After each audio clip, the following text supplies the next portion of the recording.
Good evening and welcome to another Facebook Live event with The Innovative Dad. I'm Dr. Ari Yaris, a licensed psychologist in Maryland, and I'm delighted to talk to you this evening about kind of a fun topic. Rather than something so difficult and heavy, but I thought we'd talk a little bit tonight about play.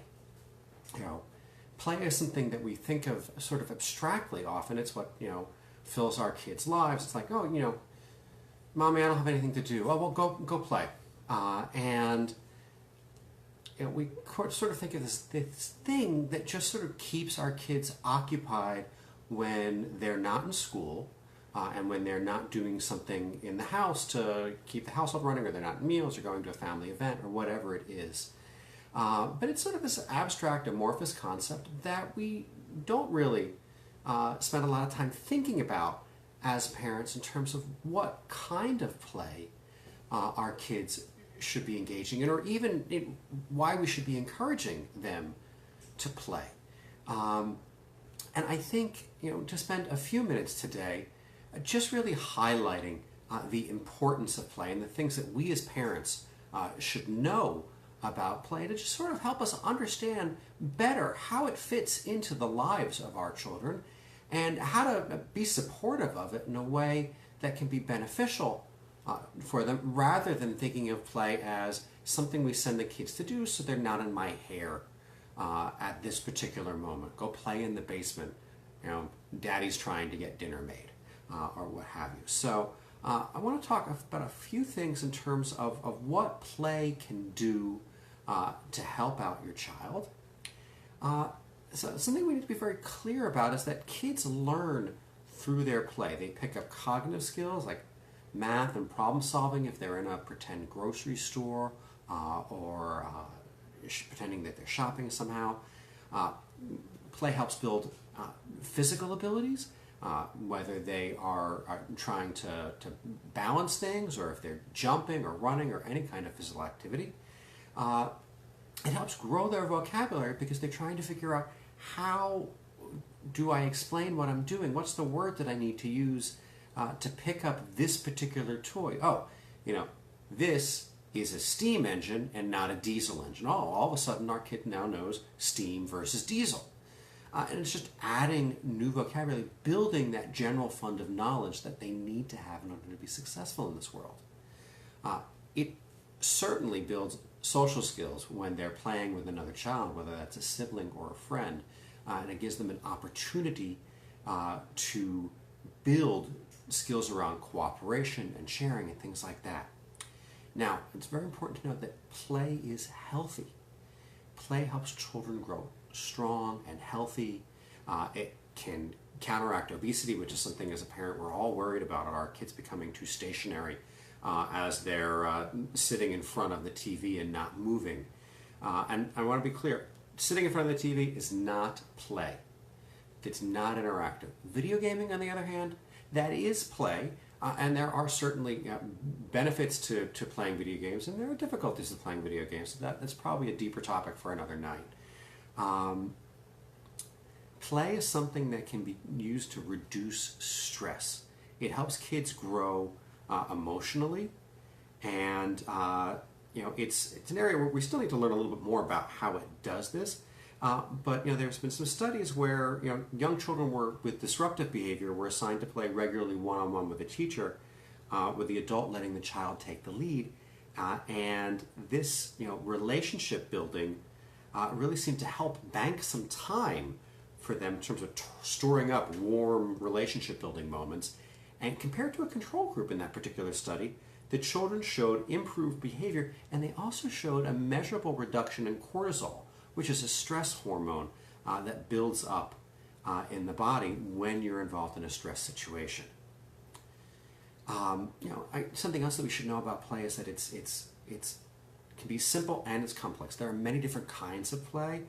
There's symbolic play, where you are, this is going to represent this. Over here in the corner, this box of tissues, well, that's the office, or whatever your kids are playing with. It's socio-dramatic. We're going to be acting out being mommies and daddies. And there are games of rules. So there's just all these different kinds of play that kids can be engaging in.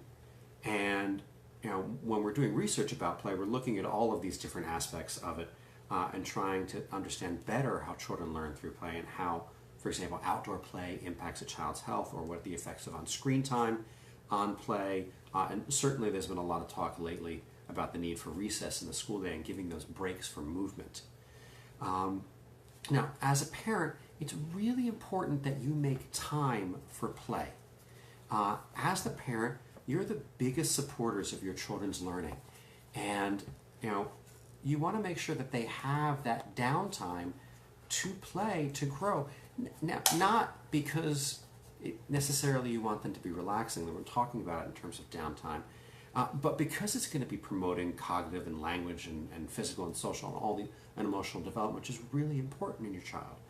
So, you're the booster for their learning. So if you are creating time for this to happen, so it's not just that they get home from school at the end of the day, they empty their bags, they make their lunch, they do their homework, eat dinner, and then they go up and go to bed. Having some space within that to engage in some play is certainly really important. And thinking about that, please understand that play and learning go hand in hand. They're not separate activities. Play is your opportunity for a child to explore the world and to learn more about it. Certainly want to emphasize getting kids outside to play. There are all sorts of factors that help in terms of being exposed outside, getting that precious vitamin D that they need from sunlight, but also just greater opportunities for engaging in gross motor skills. Remember, we really don't want them tossing a ball around inside the house. Opportunities to engage with other kids in the neighborhood, and just general exposure to nature is something that we know is also a way of reducing stress and building resilience. And so having more exposure to the green outside really can help with that. And there's a lot of great research that supports that. And I would say something to think about is trust your instincts about play. We know that engaging in play with your kids can help your family bond. Again, it goes in this idea I talked about a minute ago about banking time. But when you play with your kids, it helps build that relationship with them, and having conversations and working on those language skills. I spend a lot of time on these Facebook Lives talking about building emotional skills. So certainly engaging in family-based play, whether it's parent-child or parent-child and other children, can really help with building that emotional interaction and helping kids have the skills to regulate their emotions when things start to fall apart. So keep that in mind. And again, I'm going to harp on this learning piece, but play is the child's context for learning. So when they practice and reinforce their learning in multiple areas during play, it gives them a time and a place for learning that can't be achieved through doing a worksheet. It's the act of doing and engaging. So when a child plays restaurant, they can write and they can draw menus and set prices and take orders. They're applying all of these different things that they have to sort of build things up for them. So that's a little bit about just some of the real strong benefits of play.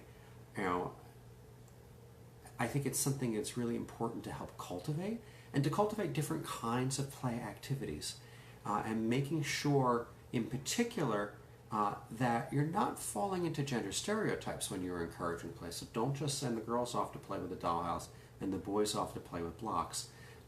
There are great pink Lego sets out there if your daughter won't engage with Lego because the colors seem so masculine. You want to make sure that children have a wide variety of different kinds of toys to be exposed to. And remember, not every toy has to be a toy that you ran to Target and buy. There's the old joke, you bought the really expensive Christmas or Hanukkah present, and the child ended up not playing with the present itself, but with the cardboard box. And you can encourage them to take advantage of everyday household objects to become part of their play environment. It's a great way for them to take a colander and repurpose it into a helmet or a drum, or to use that cardboard box to build a fort, or turn it into a car or what have you, and just taking the everyday and using it to explore and to strengthen their emotions. And you'll see in really great early childhood settings that all sorts of items get turned into play objects. So it's something to sort of think about and broaden your horizons of what could be a play moment. So that's just a little bit on play this evening. I hope this sort of broadens your horizons and makes you think a little bit more deeply about how to engage in play with your child and how to support their play, and how getting them to play is going to support their overall development and growth. Now,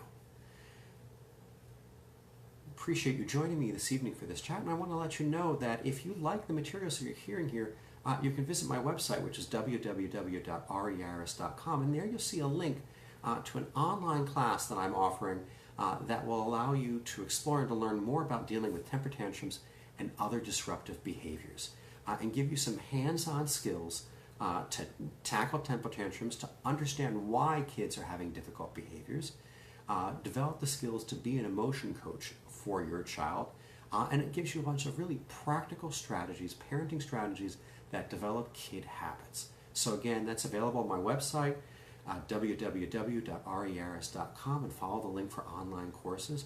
I think you'll really enjoy signing up for that class and participating in it.